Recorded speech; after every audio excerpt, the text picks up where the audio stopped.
Dance Arts of Columbia provides fitness fun for everyone from 3 years old to adults. Dance Arts is a good environment where the friendly staff makes you feel comfortable. Dance Arts feels that dance is an art form that you can experience firsthand by learning tap, jazz, modern, musical theater, lyrical, and ballet.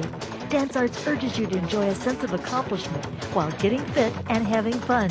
For class information, call 875-1569. Dance Arts of Columbia, serving Columbia since 1979. Good morning and welcome to Radio Friends on this Memorial Day, Monday, May the 30th. It's a pleasure to have you with us. And I've got my friend Larry Brown over here, singer, songwriter, storyteller. Today you're wearing the storyteller hat, right? Yeah, today. Yeah. And you got a story in honor of Memorial Day. Yes, well, it's a story that makes you think about the past and the future, which is a lot of what Memorial Day experiences are. And what's the title? Jack and the Mysterious Forrest. All right, so here we have Larry Brown with Jack and the Mysterious Forrest. Florist. No, right. not florist. Forest. Trees. Okay. Anyway, here's a story about Jack in honor of Memorial Day with Larry Brown. Got it. Now, when Jack's dad went off to seek his fortune and never came back, and then his older brothers Tom and Will went off to seek their fortune and never came back, Jack was figuring it's time I went off to seek my fortune. Now, 100 years ago down in the Ozarks, what that meant was you probably went off somewhere else and got a job. Well, Jack had headed out. He'd heard there was work in a couple of counties off, and he found himself walking one night in a strange place he'd never been before.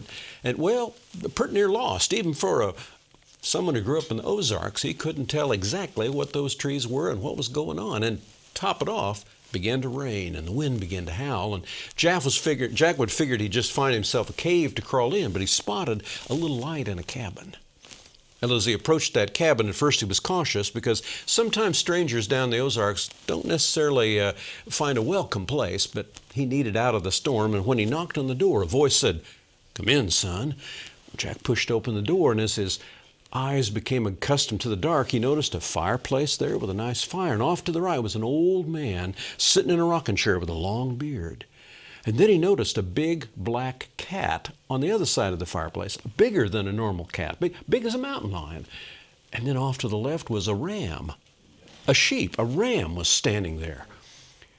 Well, that old fellow says, "Have a seat. Have something to eat." And Jack sat down, and there was a table filled with food and a young woman, a beautiful young woman, coming to see to his needs. Jack couldn't believe how beautiful she was. He was immediately attracted. Well, as he was eating in that food, he says, "I just came in to find a place to sleep." And that young woman says, "Well, there's a place there." And he looked around. There was some straw and a blanket, and he was enjoying that food, thinking this is really strange. And as he was finishing up, that young woman came back to clean up dishes, and he said, "You know, I really find myself attracted to you, and I'm heading off down the road to seek my fortune, and you can come along with me if you'd like." And she said, "Jack, you rejected me once before, and you can't have me anymore." Well, Jack says, I don't know that I ever met you. Well, she was gone. As he was finishing up his food, got up from the table, that ram came bolting out where it was, jumped on the table, began to devour everything, just tearing the place up. And right before his eyes, that black cat came, grabbed the ram by the neck, and hauled it off into the dark. Well, Jack stood back. He couldn't believe what was going on. That old man there in the rocking chair, just rocking there, looking straight ahead. The young woman disappeared. Well, Jack was tired from being out in the storm, and he was well fed, so he just went over there and went to sleep. Well, the next morning he woke up. There was breakfast already set out on the table. And the old man says, "Help yourself, son." And Jack was eating that food, and he turned to the old man. He says, "What is this place, and who are you?" The old man said, "Well, some folks call me Father Time. I just watch things pass." And Jack says, "And that ram?" Well, the old man says, that ram is the world and all the people in it." And the black cat? And the black cat, why, that's death. That's the one thing that controls everything else. Things don't get out of control because death puts an end to it.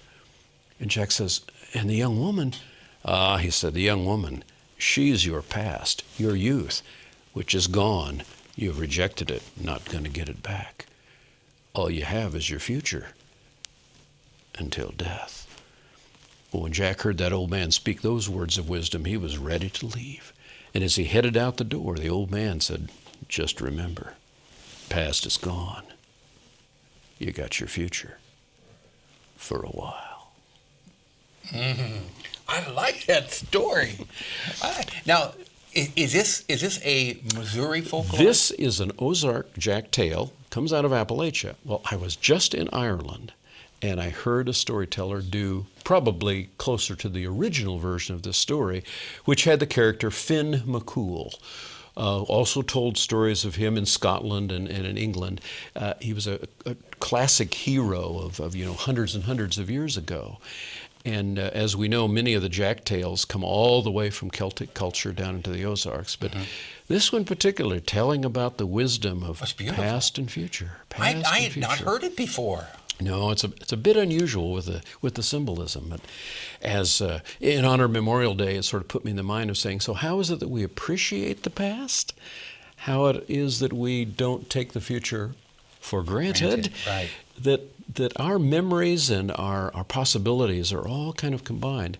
When I was a kid, Memorial Day experiences were usually, you visited the graves of your relatives, and it was often called Decoration Day. Right, I remember. That's the way I grew up. It was Decoration Day because you went and you put flowers, you decorated all of the graves. Yes. But it is, of course, and still as we have been experiencing it, a time to remember what the past has given us. But it is also, as that story says, that haunting reminder that we're creating the future. But it's in that transition period between what's no more and what may not be. Right, exactly. You can't go back to the past, and you can't hang on to the past. All you have is the future or the present. Yes. The present. Right. As I was touring Ireland, of course, we visited many historic sites of previous epochs of history, and particularly a lot of focus was on the more recent, let's say the last 100 years of political history in Ireland. And so there were graves that we had to visit and stories we heard about the heroes. And of course I was comparing, contrasting with our own stories we tell about our own culture, our own family of heroes, and what lessons we learn. Larry, if people want any of your stories, you've got them on CDs and DVDs. How do they get them? Yes, well, contact me at brownstory@hotmail.com or at my website, which is brownstory.com. Right, and Larry will be more than happy to come to your group or organization and share a story. Whatever kind of story you're looking for, Larry Brown has them. We'll put a program together for you. All right, Larry Brown, thank you so much for coming by. Thank you. Always a pleasure to have you with us. Thanks. Tomorrow we have Diana Moxon, and Diana is all excited because she has a big weekend coming up, Art in the Park. She'll tell us all about it. Our program directed by Travis McMillen, Reynolds Journalism Institute. Audio is Pat Akers from KBIA. Our floor director is Nathan Wright. Welcome to Radio Friends, Nate. Hey, giving us the high sign there. And our assistant producer and guest coordinator, Uncle James Mauser. Drop me an email, pepperp@missouri.edu. Bye-bye.